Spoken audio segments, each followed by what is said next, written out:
Fantasy Footballers Sunday Live.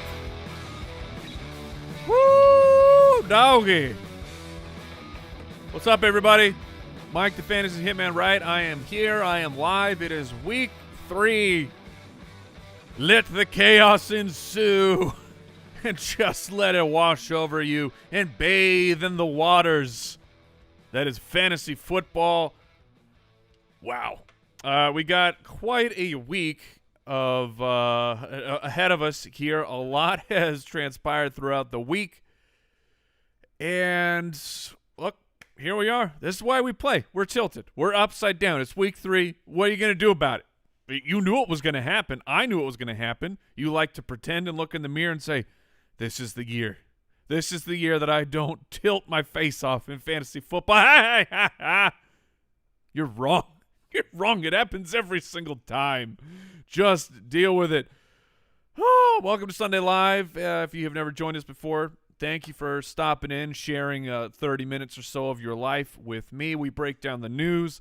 We look at popular start-sit questions that are hitting the website. I break down, how I'm going to handle some situations, and then I go to the questions from the people, joined always by the co-host of the moment. And I guess, look, Brooks, I've never done this. No one else is here. You know what that means? Oh. You're my best friend, Brooks. Oh, my gosh. You're my best friend, Brooks. My best friend of now. It's Brooks. Best day of my life. Is it better to be called my best friend, or was it better when you were inherited zillions of dollars? Oh, that's pretty close, Mike. Okay, well, I'll take it. Let's get into it. The big picture. All right, let's look at the ins and the outs. Carson Wentz, after battling multiple sprained ankles, I have no idea what's going on with this dude's body. I don't think anybody does, but he's going to give it a go. A good old college try. Does that turn into fantasy production? I don't know. I would not be playing Carson Wentz. I don't want to do that. I'm reluctantly playing Michael Pittman in a couple places, in which double flex leagues. But the odds that Carson Wentz is either ineffective, leaves the game early, those are high odds for something bad happening. So I'm trying to avoid the pass catchers if I can. Jonathan Taylor and crew still fine with that. In fact, Marlon Mack is out. He's the third string guy for the team, but if he's in there for, I think he saw 20% of the snaps, something like that. But those are snaps that JTT cannot claim, and Nyheim Hines, so that is a little bit of a bump for him. Lamar Jackson, the illness, the sore shoulder from his stupid flip, which he doubled. Brooks, did you see he doubled down on that? He's like, yeah, I would probably do it again. It was cool. It was not cool, Lamar. You didn't land it. You flipped over and you landed awkwardly on your body. That's not cool. It's ridiculous. Roethlisberger is going to play. All right. Here's where it gets dicey. Dalvin Cook, not expected to play in the afternoon game. Not out, not in, not expected to play. Sweet. Thank you, Minnesota. Darrell Henderson, running back for the Rams. Guess what? Is he in? I don't know. Is he out? I don't know. But he's not expected to play. DeAndre Swift is going to play. This will be a regular occurrence on Sunday Live of DeAndre Swift spending all week on the injury report and then playing. Josh Jacobs is doubtful. That means it's the Peyton Barber show again against the Dolphins, who don't have Tua. I'm not saying I got to whisper this, Brooks. I think Peyton Barber is an okay fantasy play this week. Scrub that tape from the internet immediately. Tevin Coleman is out. It could be the beginning of Michael Carter's season. Ramondre Stevenson is out. That's a boost for Damian Harris, but I mean, we saw that last week. And this one is low-key bigger news. Devontae Booker is out. He is the backup running back for the New York Giants. He is Saquon Barkley's backup running back. We saw the snaps escalate exponentially this past week here for Saquon Barkley. Now the backup is a surprise out. Maybe he's hurt and that news hadn't filtered out yet. But Saquon Barkley, we talked about it on the podcast this week. I think it's time. You drafted him in the first round. Hopefully you get that first-round player starting today. You thought that was the end of all the diciness? Nope. Not in week 3, my friends. Elijah Mitchell is doubtful. Running back for the San Francisco 49ers, the big-time waiver wire pickup just a week ago, who unfortunately injured his shoulder. And now they're saying I guess he has a knee problem as well. But don't worry, because Trey Sermon has cleared the concussion protocol. He is removed from the injury report. He's probably starting for the 49ers.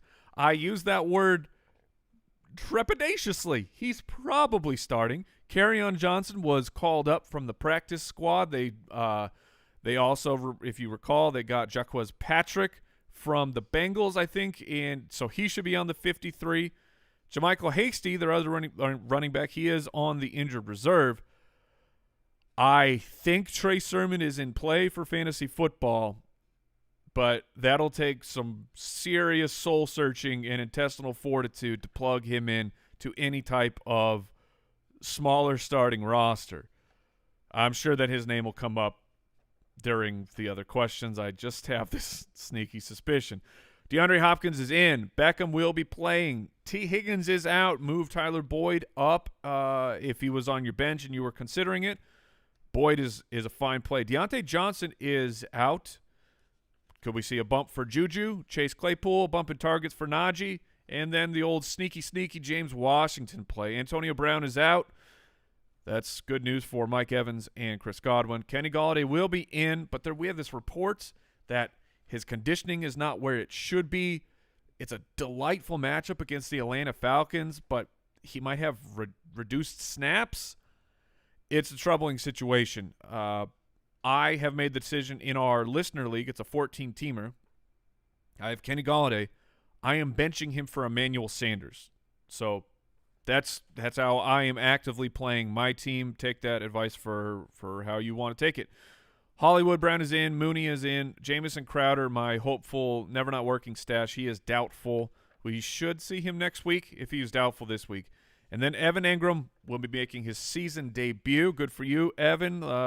Hopefully he provides us with another tight end of value. And Zach Ertz was removed from the COVID list. I'm glad he's okay. I'm not glad that he's playing football. Is that fair, Brooks? Is that a fair thing to say? I guess so. Like I don't want to root against the human being, Zach Ertz. Sure, I'm sure he's a lovable, delightful fella, but you're just in the way. You're in the way. Get out of the way, Zach Ertz. Let Goddard do his thing. Okay, Brooks, have you gathered all the information we need for our next segment? Yes, sir.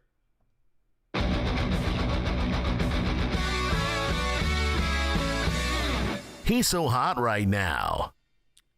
All right. Over on the website, thefantasyfootballers.com, that is where our rankings live. That is where our start-sit tool lives. So if I do not get to a player you had a question about, I'm sorry, but you can go check that out. The rankings, we will be updating them all the way up until kickoff. Just a little nip here, a little tuck there. But we're gathering the information of the most popular searches. Brooks, who's hot right now besides my new best friend? Wow.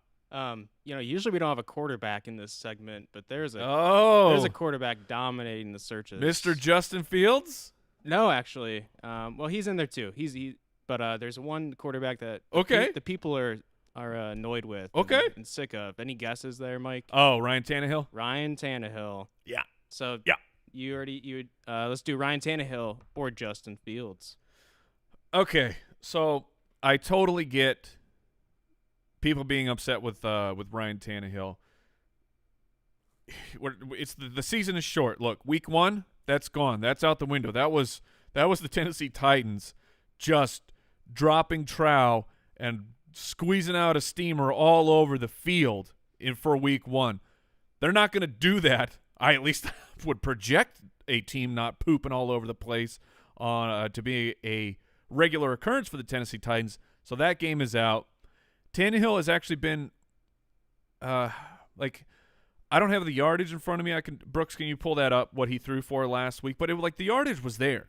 It's very similar to Justin Herbert, where the yardage is there. He just didn't really connect on the amount of touchdowns that you want because the Yeti, Derrick Henry, had himself a monster performance. Oh, yeah, 347 yards last week. 347 yards. I mean, the touchdowns are going to come for Tannehill. He's going to run at least a little bit. That's part of his game. So, but between him and Justin Fields, that is a very close call. I'm very excited for Justin Fields' season, which, if you have not heard, Andy Dalton, they think that the injury is going to keep him out even longer. This is done. Justin Fields is now the starting quarterback for the Chicago Bears. The budget magician can throw the coins and the flash paper in the air all he wants.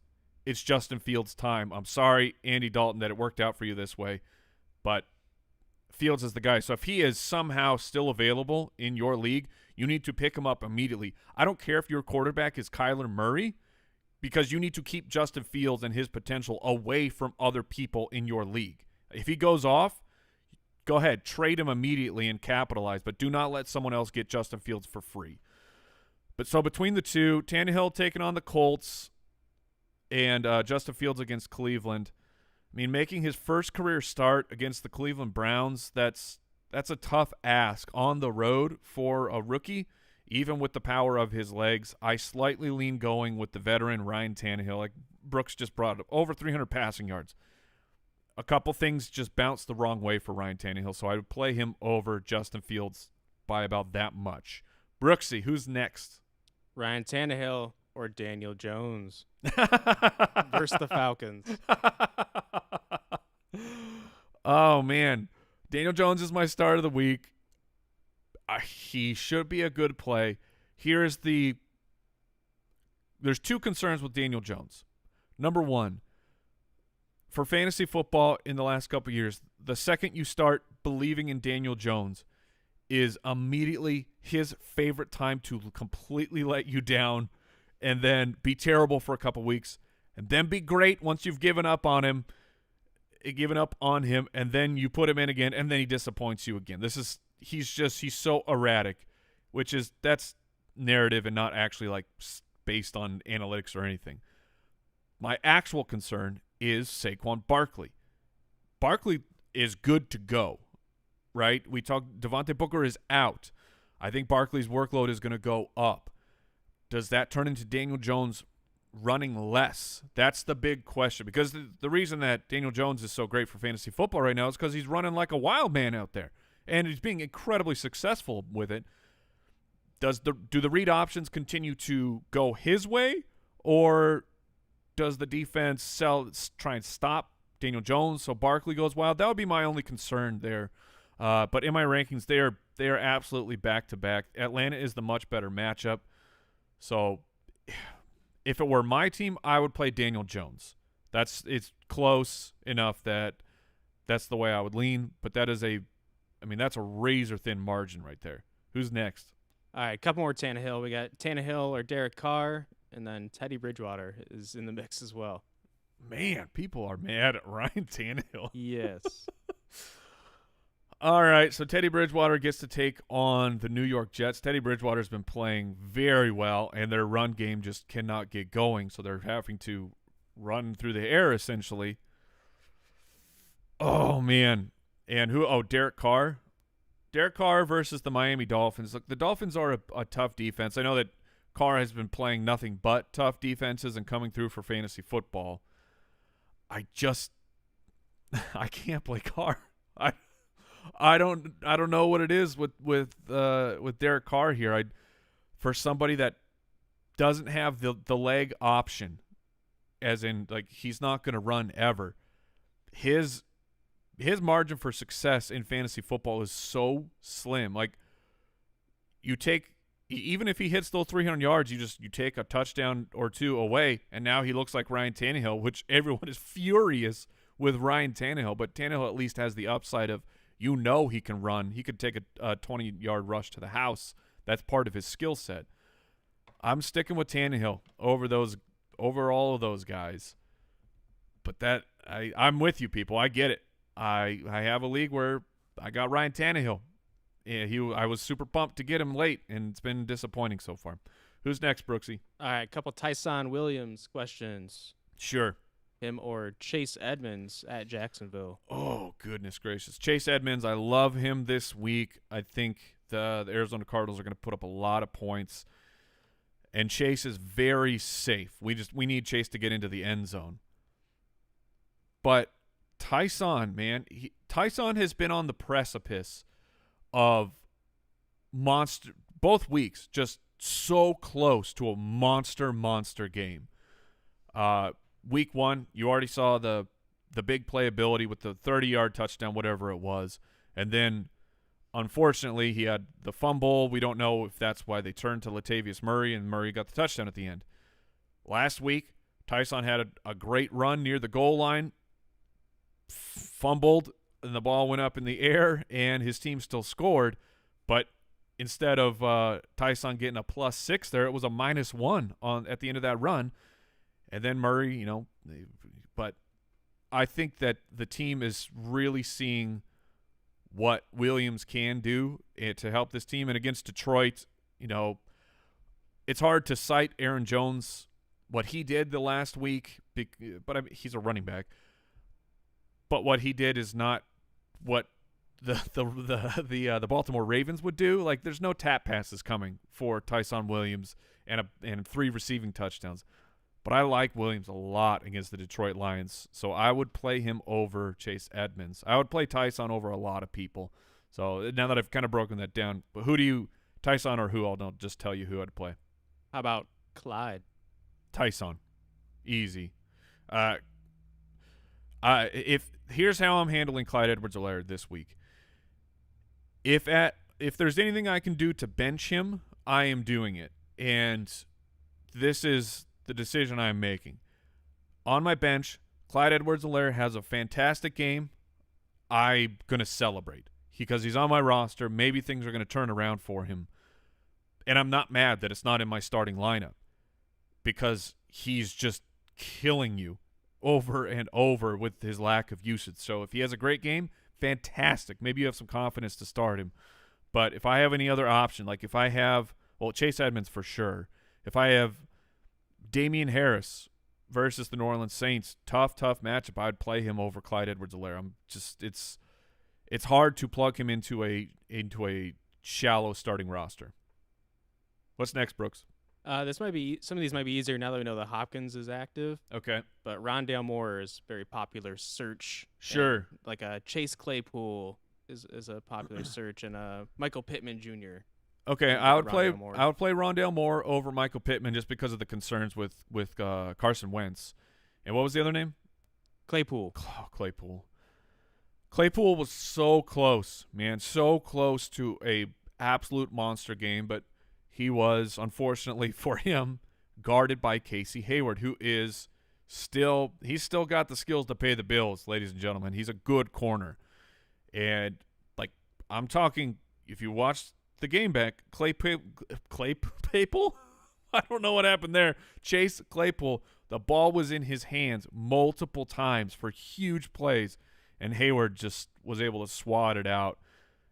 No, Deontay, Claypool's going to see some targets. I think I would go with the more full-time player of Chase Claypool over Rondale Moore. They're both similar archetypes in that you're hoping for big stuff, but in that instance, I would take the safety of the snaps for Chase Claypool. Do we have anything else, or are we going to the people now, Brooks? Let's go to the people. All right.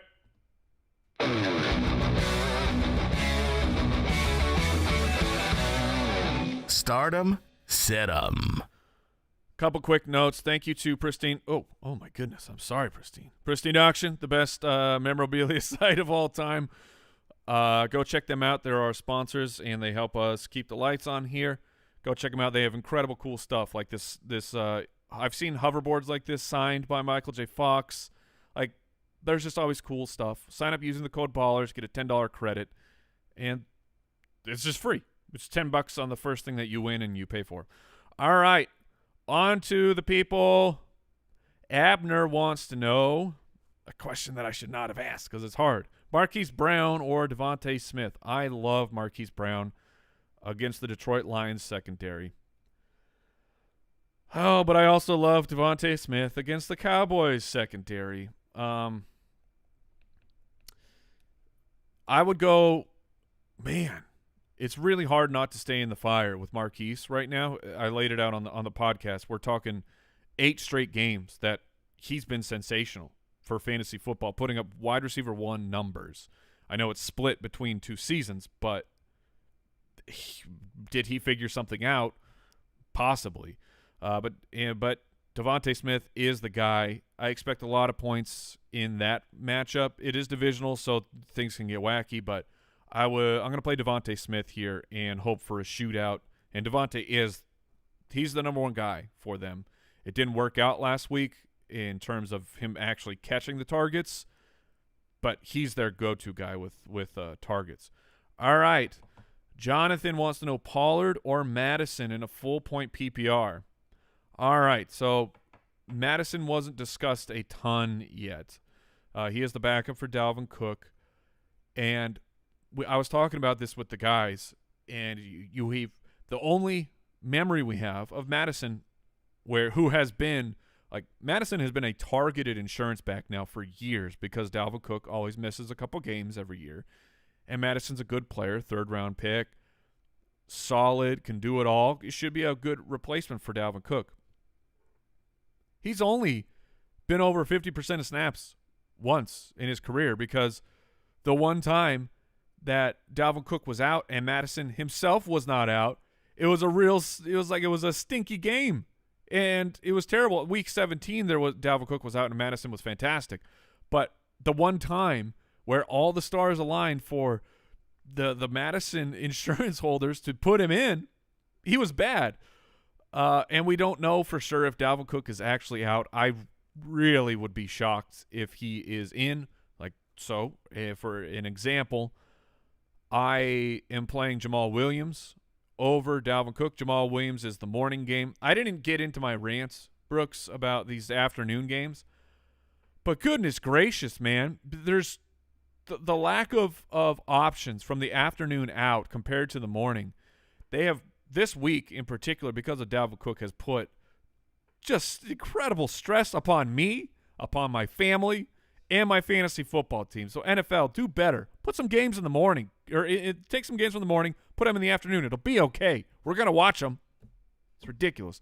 But so with Dalvin Cook being out, Peyton Barber was going to be my insurance running back for the afternoon if they was going to come down to the wire. But with the news that he's going to probably be out, I'm taking one of my morning options. I'm taking Jamal Williams, and I'm plugging him in. So the question of Pollard or Madison, I guess because Dallas is the Monday night game, you have the luxury of hearing, is Dalvin Cook officially out? If Dalvin Cook is out, Madison is in for me. The matchup is delightful for Minnesota and for a bunch of fantasy points for these players, so I would go with Madison.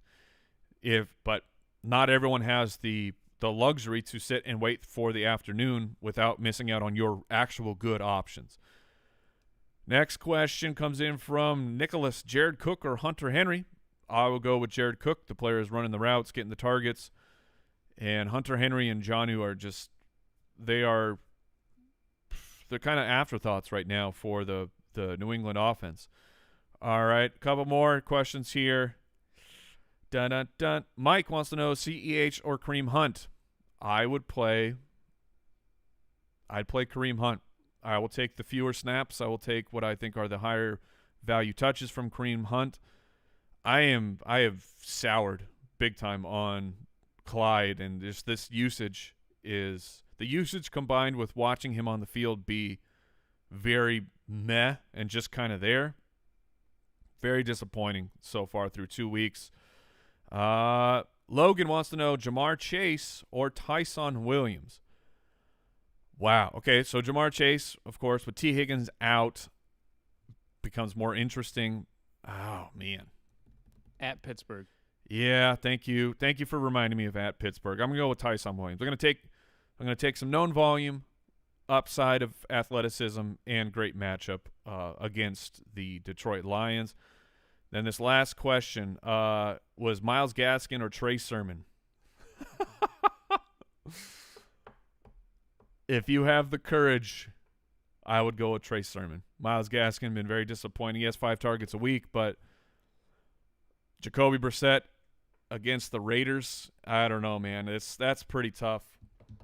So, hey, before we get out of here, this one's more on a personal note. If you've been following on Twitter, great colleague and friend Mike Tagliere has unfortunately passed away of COVID-19. It is a giant hole in our society. I considered him a friend. And if you have the ability, there is a GoFundMe up. I retweeted it. Fantasy Pros is the one that they put it up. If you can support, please do. It's sad. So sorry to end on what feels like a downer, but we got to support his family. He leaves behind a wife, 2 children. See you, Tags. So that's going to do it. I wish you the best of luck in your week 3 matchups. Sorry, guys. I got to get that message out. But I wish you nothing but the best. I wish your opponents nothing but the worst for their week 3 matchups. And remember, everybody, keep it beautiful, baby. Mwah! I'll see you next time with my best friend, Brooks. Goodbye, everybody.